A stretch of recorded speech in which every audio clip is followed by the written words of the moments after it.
Hello, everyone. This is Independent Conservative. I'm Ryan Bowling. Thank you all for joining once again. What I want to talk about here is Thomas Sowell, Dr. Thomas Sowell's argument on reparations for slavery. That is a big thing going on right now. I have talked about it in previous videos, but I want to read to you guys Dr. Thomas Sowell's own words on this whole idea of reparations for slavery and his argument against it. Now, I'm going to be reading you guys, yes, I'm going to be reading this from this book here, Thomas Sowell's Controversial Essays. This book was written in 2002. Yeah, it was written in 2002. It was a compilation of many of his essays, and it's called Controversial Essays, which is interesting because what's controversial is things that go against the narrative that's being spun by the mainstream media, right? It's not controversial because it's wrong. It's controversial because it goes against the narrative. This was written in 2002. And when I read this to you guys, you're going to say to yourself, man, this is very familiar. It's very familiar because this argument has been going on for a long time. Now, before I get into this, one may be asking, why am I reading this? Why, Mr. Bolden, are you going to read this to us? We don't want you to read this to us. Woo, woo, woo. The reason why I'm reading it is because I want you to hear what Thomas Sowell actually has to say himself. But periodically, as I read different sentences and paragraphs, I will be commenting in my own way on the different sentences and on the different paragraphs, give you guys my own opinion on that. But I'm reading this, going to read this particular essay because I want you to hear from Dr. Thomas Sowell himself. Okay, I want you to get his words, and I want to get his words right. So let's get right into this because this is an argument that has been used by the left for a long time, okay? And it starts off, he says, the first thing to understand about the issues of reparation for slavery is that no money is going to be paid. The very people who are demanding reparations know that it is not going to happen. Right there off the bat, you already know this is something that has been going on for quite some time, right? Remember, this is written in 2002. What's interesting about this particular passage right here, this particular sentence is that this is what conservatives have been saying to blacks who have been crying out for reparations all this time. They've been saying, it's not going to happen. You're not going to get it. And he says, the very people who are demanding reparations know that it's not going to happen. Now, listen to what he says afterwards. Why then are they demanding something that they know they are not going to get? Because the demagogues themselves will benefit even if nobody else does. Stirring up historic grievances pays off in publicity and votes. In other words, the Democrats, as I said earlier, the Democrats and the liberals are the ones that benefit from spinning the narrative that, hey, blacks need to be given reparations for slavery. We need to give them their money. As blacks, I'm going to be real for you. As blacks, we fall for this every single time. This has been going on since 2002 and perhaps even before then. Same rhetoric that Democrats have been spinning then is the same rhetoric that Democrats and liberals are spinning today. They're still spinning this because they know if they keep spinning this same narrative, blacks are going to fall for it and blacks are going to support them. Even though once we have voted for these particular politicians and put them in place, they are not going to fulfill their promise to give us reparations. Why is it that we keep voting for them? I have no idea. But then again, I kind of get a sense of why. Let me take that back. I have a sense of why they keep doing it, but I might get into that a little later. Let's go on. Thomas Sowell goes on to say, some are saying that Congress should at least issue an official apology for slavery. And I think that someone eventually did that, right? But this is what Thomas Sowell's argument is against this. But slavery is not something you can apologize for any more than you can apologize for murder. Absolutely. How are you going to get up how are you going to get up before a public forum and say, you know what, people, black people, we are so sorry for slavery. As black people, are we supposed to be saying, well, we forgive you, man. It's, we forgive you. I mean, slavery was horrible. It's not a matter of you getting up and apologizing. It can't be done. He says, but Thomas Sowell goes on to say, you apologize for actually accidentally stepping on someone's toes or for playing your TV too loud at night. But if you But if you have ever enslaved anybody, an apology is not going to cut it. Now, here's the particular part that stood out to me. And if you never enslaved anybody, then what are you apologizing for? If you've never enslaved anybody, then what are you apologizing for? And who do we often see getting up apologizing for slavery? Whites who are overwhelmed with the concept and phenomena of white guilt. And even if it's not a political pundit, if you will, even if it's not a politician, a white politician, it's some type of white person that's in a position of authority feeling overwhelmed with guilt at their ancestors, which is another story in of itself. I'm going to get into that a little later, of what the crimes they committed. Now I'm feeling bad about it. Now I need to get up here and apologize for why are you apologizing for something that you didn't do? You did not do it. We're going to get further into this. Thomas Sowell is going to explain and elaborate a little bit more on this whole idea, but you're not guilty of it. You didn't commit the crime. You didn't do it. You may not have even been affiliated with these slave masters. I don't want to go too far ahead of this, but let's get right into it. He goes on to say the very idea of apologizing for what somebody else did is meaningless, however fashionable it has become. A scholar once said that the great economist David Ricardo's was above the unctuous phrases that cost so little and yield so ample returns. Apparently, many others are not. He goes on to say, the only thing that would give the idea of reparations for slavery even the appearance of rationality is an assumption of collective guilt. That comes from the idea of the so-called white guilt, right? So Thomas Sowell says of collective guilt, passed down from generation to generation.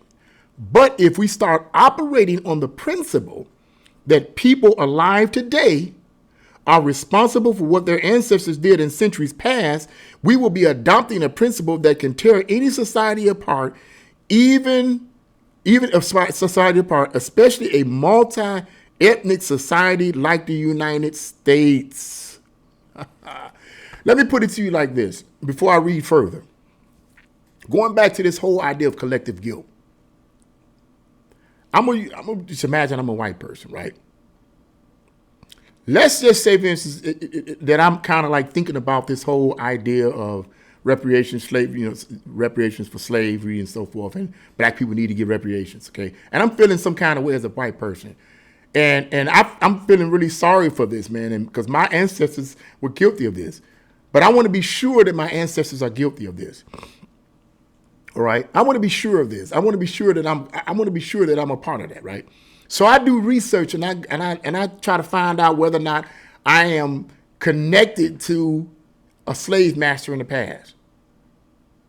Come find out that I'm not connected to a slave master in the past. Now, if I'm not connected as a white person to a slave master in the past, because that has often happened, then why would I be guilty of slavery or reparations for slavery? Why would I be holding on to a guilt that is a false guilt? I'm not even connected to any slaves. I've done my research. I'm just using myself as a imaginary white person. I've done my research. Now, let me flip it around. As a black person who believes that white people today need to pay us reparations, or rather the white government, right, needs to pay us reparations, needs to pay me reparations, you need to give me my money because I am an ancestor of a slave, I'm a descendant of a slave, and I'm a descendant of a slave, and you need to give me reparations, man. You owe me. But you know what? I want to be sure. I want to be sure that my ancestors were slaves. So I do some research. I do some research, and then I find out, oh, wait a minute. My ancestor, the person that I'm directly connected to, was a slaveholder himself. Shh, don't say that. Don't say that. Oh, that's against the narrative. But I'm going to say it anyway.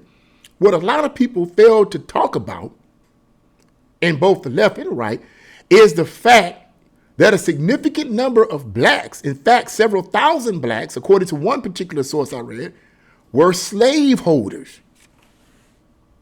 And here's the killing part. They had black slaves. So I done did, as a black man who feels that black whites should owe me reparations because, hey, my ancestors may have been a slave. I've done my research and found out for sure and found out that I was actually descendant of a slave master. So should I get reparations?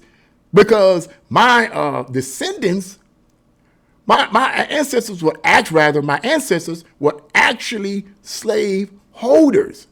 So should I get reparations? Huh? Think about that. This is what Thomas Sowell is arguing in so many ways. Listen to what he goes on to say.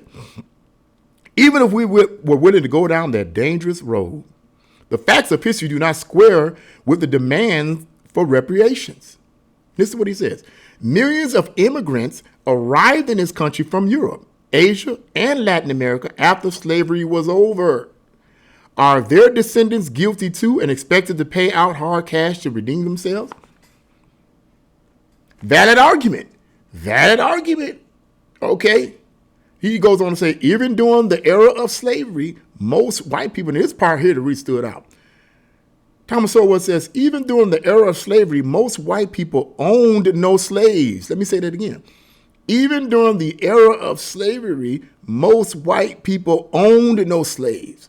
Are their descendants supposed to pay for the descendants of those who did? Even during the era of slavery, most white people owned no slaves. Most did not have slaves because they probably more than likely could not afford them. Slaves cost money, and most of the people that had slaves had money. If you couldn't afford to buy slaves, you didn't have a slave. They were poor, didn't have anything. So why should their descendants pay for the descendants of those who did? As a white person, you might say, why should my ancestors didn't have, you know what I'm saying? They didn't have any no slaves. So why should I have to pay for in reparations for those who did? Man, I wasn't connected to him. He was a poor he was a poor farmer from Bangladesh. Well, I'm just being, but he was a poor farmer from the deep south. He didn't have no money. Why should I have to pay for it? It don't make sense. It doesn't make sense because it's not right and it's not fair. This whole narrative of reparations for slavery is a bunch of bull crap that's been going on for decades. And blacks fall for it every single time. Let's go on. What about the effect of all this on today's black population? I love this part.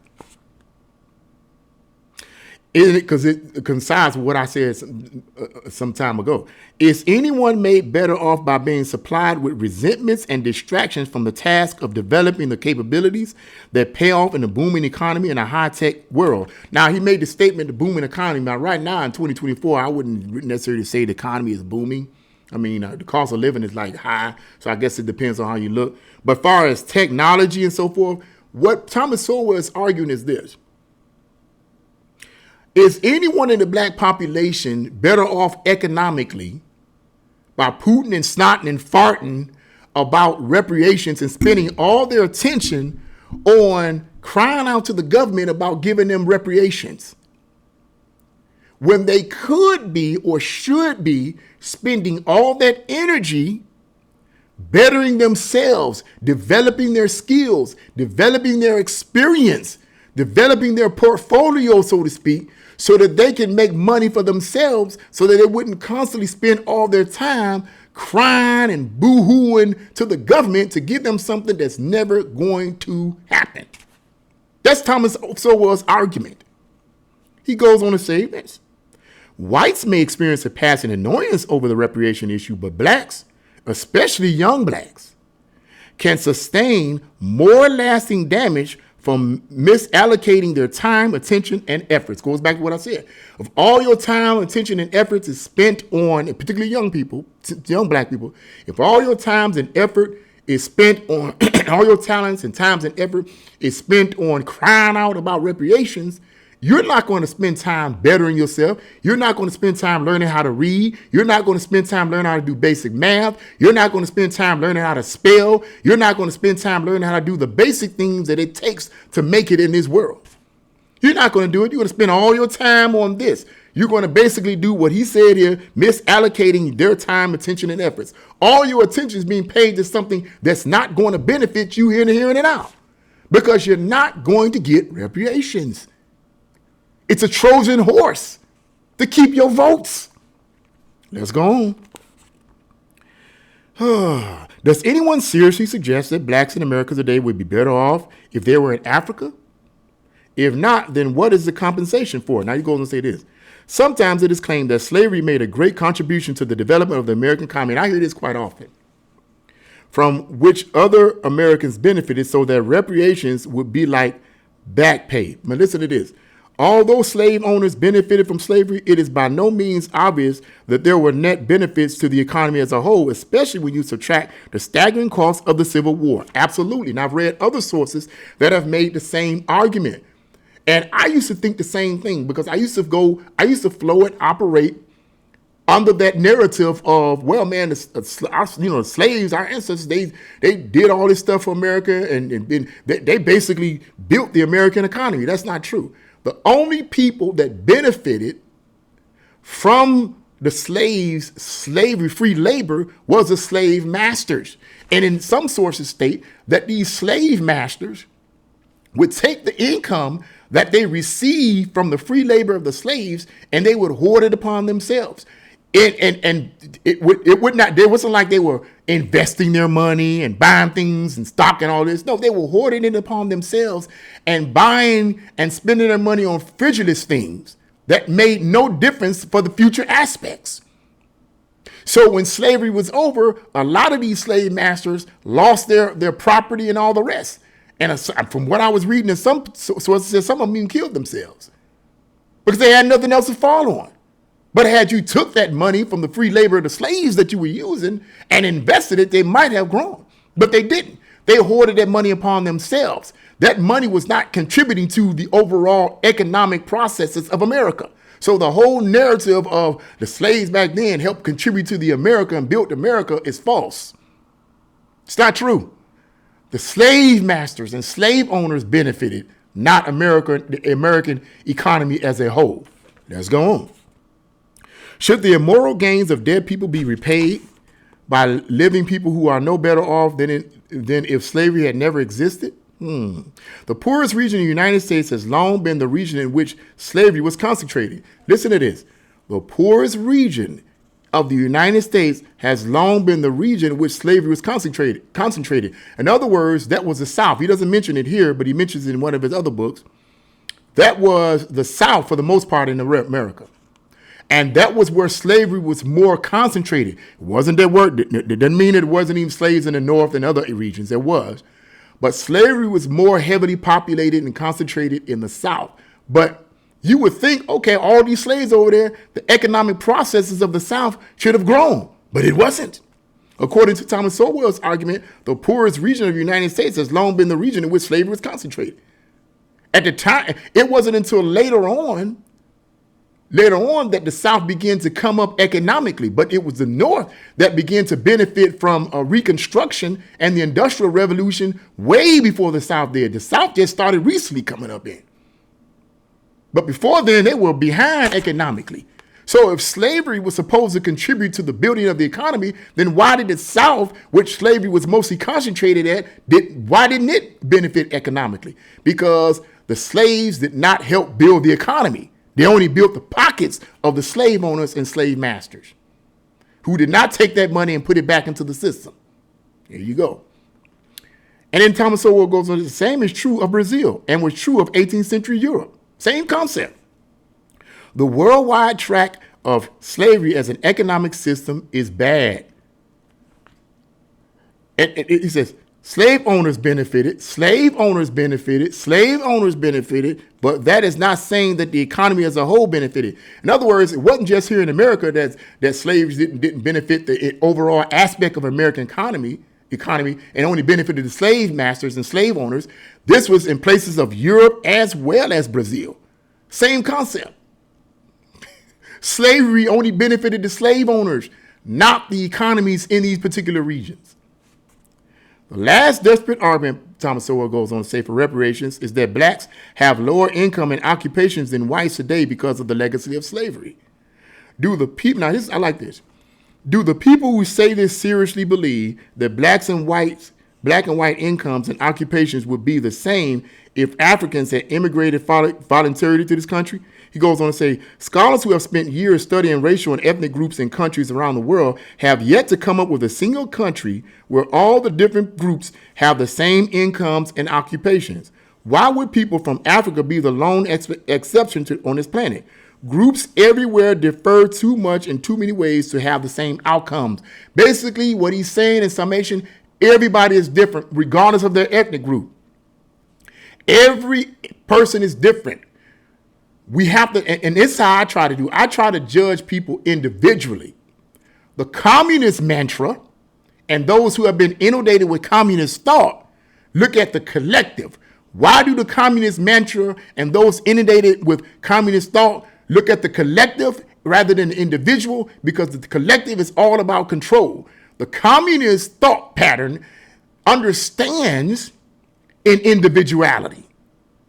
They understand that everyone, and they know that everyone is different. They know that. The true communists, what a lot of these people on the left have been innovated with, they know that individuality is what it's really all about, that everyone is different and that oftentimes their outcomes are all different because they're different people. They have different brains, they have different abilities, they have different strengths, they have different weaknesses, they have different backgrounds, they have different experiences. Knock it off. They know that.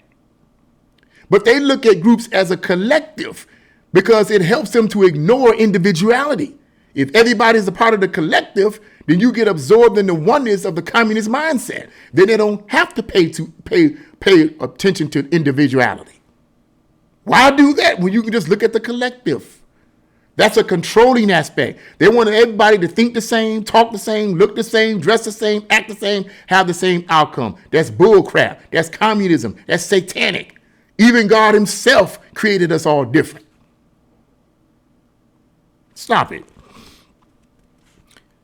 And last and not least, Thomas Sowell goes on to say, slavery itself was not unique to Africans. So we've all heard this before, but I like Thomas Sowell's argument on this part.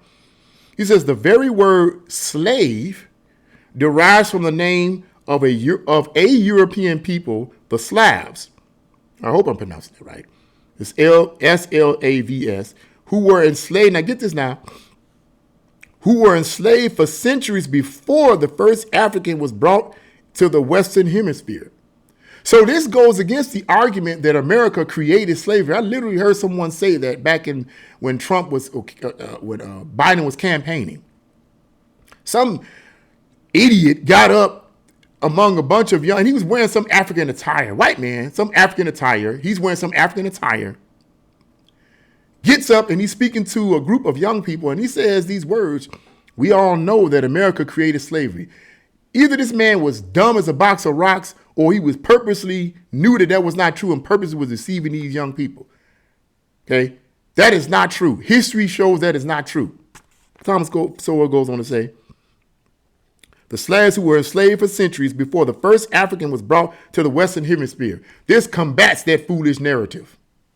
The tragic fact is that slavery existed all over the world for thousands of years. We've heard this before, but I just want to read you this from Thomas Sowell's argument here in this essay. Unfortunately, irresponsible demagogues, in other words, liberal politicians, have existed for thousands of years. Liberal politicians and people who want absolute control have existed for thousands of years. That's the end of that essay right there. Boom. Those were his words on the argument against reparations for slavery. And I have to admit, I agree with it. Okay. So what's the bottom line here? The bottom line is this. Forget about reparations. It's not going to happen. It didn't happen in 2002. It's not going to happen in 2024. When these Democrats tell you about that, we need to get reparations, speaking in tongue, speaking in tongue to you, literally, okay?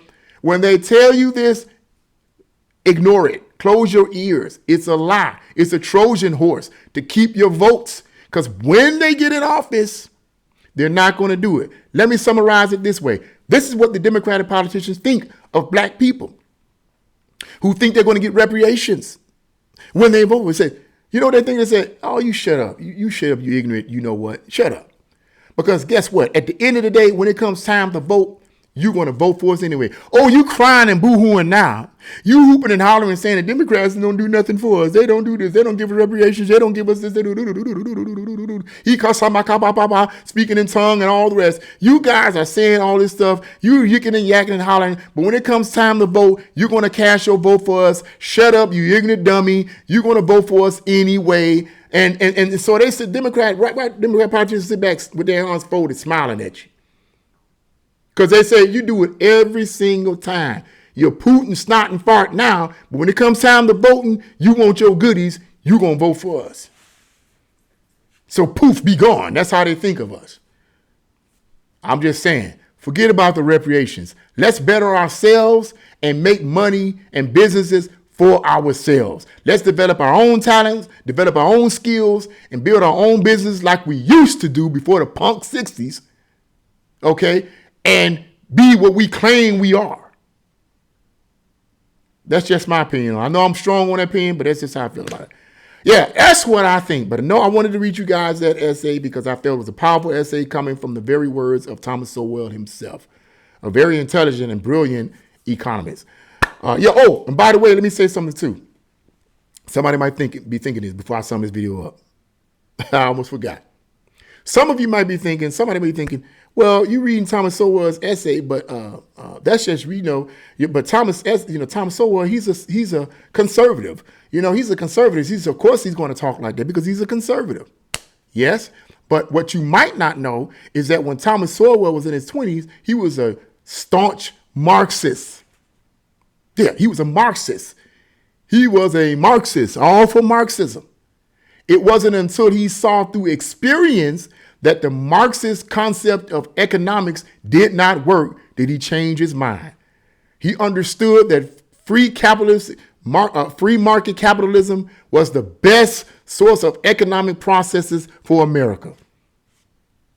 So he was once a Marxist and was one for years until he found out through observation and experience that form of economic processes does not work. Just saying. So he came to the light. He was in darkness before, but he came to the light. So yeah, that's my take on it. What do you guys think? Leave your comments in the comment section below. Like, share, and subscribe to my channel. God bless you all and see you again.